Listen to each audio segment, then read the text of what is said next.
Welcome back to the latest episode of the Stick and Balls podcast. I'm your host, Trey Kroll, and my co-host, Archie Smith, is not here today. That's right, it's going to be a solo episode. We're taking this one by the ears, if that's a saying, and we are just going to go solo here. But don't you worry, still got a lot of great stuff for you.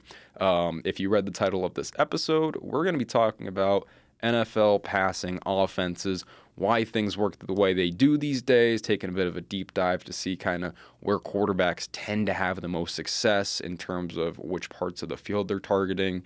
Really exciting stuff here and some pretty cool takeaways after diving into all of this information. But before we get to the results, just going to quickly give you guys not necessarily a disclaimer, but kind of just a suggestion. There's a website called NFL Next Gen Stats. If you haven't heard of it, it's a partnership between Amazon Work Services and the NFL.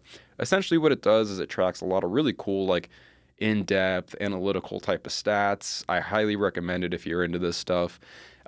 Great data visualizations too, which is kind of the basis of this research project I did and what is now going to be this podcast episode. So now if you do go to nextgenstats.nfl.com/stats/game-center-index, you will see for every single game going back to like 2018, something like that, I believe since 2018, they have passing charts from every single game. And it shows where quarterbacks are throwing the football, where they're having success when they do throw the football to those zones. So just going to kind of talk you guys through it. If you are on the website, they basically split the field into 12 like coordinates, I guess, or 12 areas, we'll put it. There is a left, middle, right, and then in each of those left, middle, and right, there are 4 sections by distance. So behind the line of scrimmage, if a pass is intended behind the line of scrimmage, and then between the line of scrimmage and 10 yards downfield, between 10 and 20 yards downfield, and then 20 yards and beyond downfield. Again, so there's those 4 distance groupings and then 3 groupings by width, which is, again, left, middle, and right. So there's 12 areas of the field it breaks it down into, and it's just a pretty neat tool. I think it's a pretty great website overall. I kind of like looking at it for both research and kind of just for fun. Like, they release a lot of really cool information beyond these passing charts.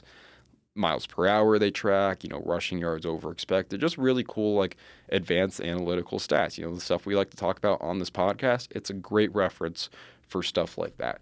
Now, let's jump into some of these results here. After crunching the numbers, I went through and got 10 games, the first 10 games for all 32 teams in the NFL, and screenshotted their passing charts for this season. Whoever their leading passer was for that game, that's who the passing chart is based off of.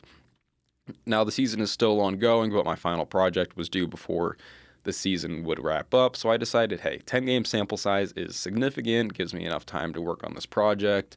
I think it's a fair way of analyzing it. I went through and crunched the numbers. It's like 320 games I'm tracking over like 15,000 cells of data I had to input into Excel manually.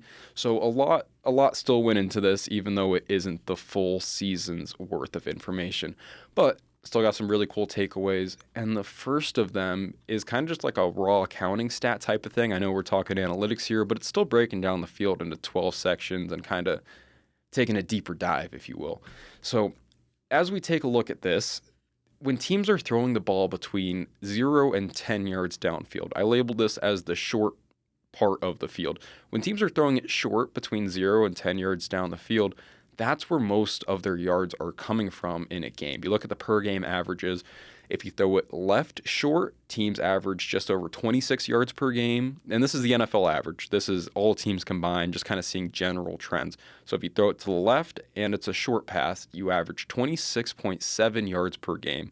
If you throw it down the middle and it's short, it's 33.7 yards per game. And if you throw it to the right side of the field in that short zone, it's 28.65 yards per game.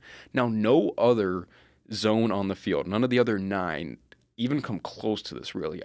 I'm looking at it right now, and I guess in the middle part of the field, so between 10 and 20 yards down the middle, that's 24.8 yards per game, but still doesn't really come that close to what we see from throwing it short. And now this is kind of like a very basic takeaway.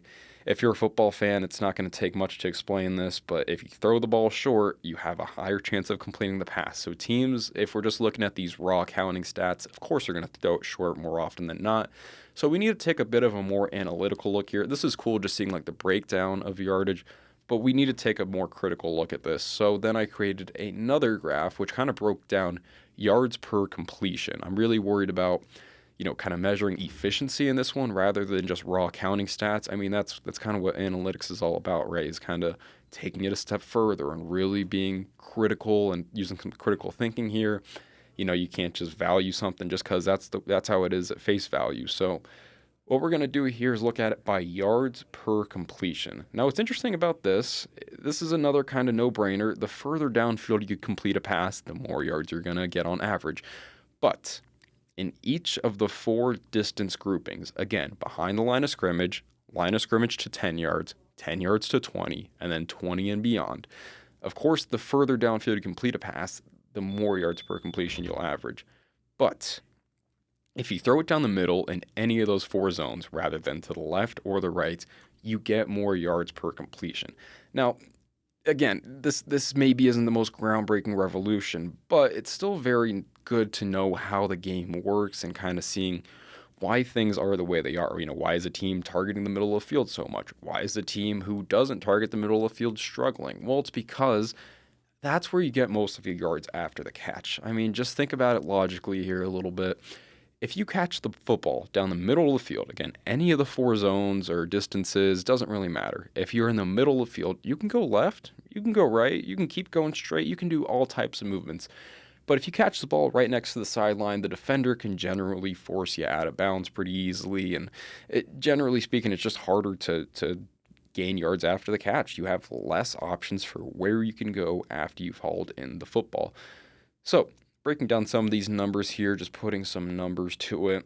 If you throw the ball to the middle, behind the line of scrimmage, you get 7 yards per completion. To the right and left is both under 6. Now, for the short part of the field, it's over 9 yards per completion, middle short area of the field, and then to the left and right short passes are a little over 8 yards per completion. This goes on and on to the middle section of the field between 10 and 20, and especially on deep passes. That's when you notice the biggest separation, and again, that's kind of just applying real-world knowledge to these just analytics and graphs. It's because if you hit a pass deep down the middle of the field, he's probably gone. There's a good chance you're not going to catch that guy. So that's why he has 38 yards per completion. Even if the pass is just more than 20 yards down the field, that's 38.4 yards per completion.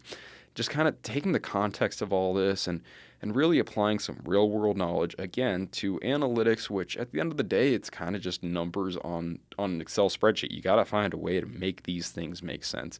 And that was my favorite thing about this project. Locked in and really focused on the data part of it for weeks. And that was kind of the basis of it. It's for a data journalism project, if anybody's curious. So I was working on this as my final project for a matter of weeks. And it finally got to the point where I was able to get some of these results, some of these conclusions away from it. And that was really the fun part. All this data entry and stuff and, even making the charts isn't really that fun until you get to kind of take a step back and look at, why is stuff happening the way it is? Data can tell you a lot. Data can kind of tell you, hey, this is happening. This is happening, and it's a trend and all this. But if there's no real world connection to it, if you can't make it make any sense, it's going to be tough for you to understand the data. It's going to be tough for the public to understand the data. And that's one of the biggest issues when we're talking about sports analytics anyways, is just how do we make this make sense to people who are reluctant to want to believe it? It's the biggest downfall of sports analytics right now is there's a lot of traditionalists, and it's hard to blame them because things have been mostly the same for decades, if not centuries. Guys who just want to watch the games and say, hey, I saw with my eyes, this is how it's going. But for these people, if you're able to at least describe in tangible and meaningful ways what's going on and why the data says what it says, you have a lot higher chance of actually getting these people to believe what you're saying. You can't just throw numbers at them. You can't just say this and that. You got to find a way to explain it. And that's really what was fun again about this project is looking, hey, all this data is cool. I can now break it down by every single team, see how they're doing against the average. I can look at this, I can look at that. But now it's kind of changed the way that I'm going to be watching football on Sundays and Thursdays and Mondays, and they're even having a Wednesday game on Christmas this year. Just, anytime I'm watching football, now I'll kind of maybe be a bit more critical about it and say, hey, if a team is struggling, why don't they try to complete the ball down the field a little bit? Why are they attacking the sidelines so much? And I know, again, it's not even that simple either. There's a bunch of offenses, like one that comes to mind right away is Philadelphia, who doesn't really utilize the middle of the field in their passing game much, but they're still an elite team. So maybe in those cases, it's like, hey, you're just playing to your personnel, playing to your strengths. But if you're kind of like a middling team and you don't necessarily have stud receivers like A.J. Brown and Devonta Smith like the Eagles do, maybe you do want to try attacking the middle of the field more often. Maybe that is how you find your success. Because something I found was interesting is that the best team at throwing the ball down the middle, greater than 20 yards downfield, was the New Orleans Saints. They had the most yards per game throwing the ball down the middle, greater than 20 yards per game in this sample size. And it's interesting because you don't really think of the Saints as an elite offense. Sure, they opened the season this year with, a pretty hot record, and they looked like they were going to be one of the teams to beat and flamed out pretty quickly after that.